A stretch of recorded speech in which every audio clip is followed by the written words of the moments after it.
বরিশালের স্বেচ্ছাসেবী সংগঠন উষনা যুব সংগঠনের উদ্যোগে শীতার্ত মানুষের মাঝে কম্বল বিতরণ কার্যক্রম পরিচালনা করা হয়েছে। ২৯শে ডিসেম্বর রবিবার বিকেল ৫টায় নগরীর নিজস্ব কার্যালয়ে গোরা চাঁদ দাস রোডস্থ বটতলা আঁচল ভিলায় এই আয়োজন করা হয়।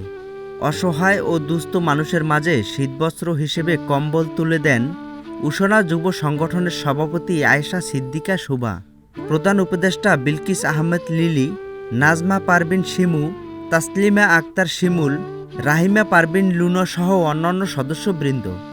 উল্লেখ্য ২০২২ সাল থেকে উষনা যুব উন্নয়ন সংগঠন বিভিন্ন মানবিক ও সামাজিক কর্মকাণ্ড পরিচালনা করে আসছে। কম্বল বিতরণ কার্যক্রমে প্রধান উপদেষ্টা বিলকিস আহমেদ লিলি বলেন, শীতার্ত মানুষের মাঝে সামান্য উষ্ণতার ছোঁয়া দিতে পেরেছি, মহান আল্লাহর কাছে শুকরিয়া। আমরা আমাদের এই ধারাবাহিকতা ভবিষ্যতেও অব্যাহত রাখব ইনশাআল্লাহ।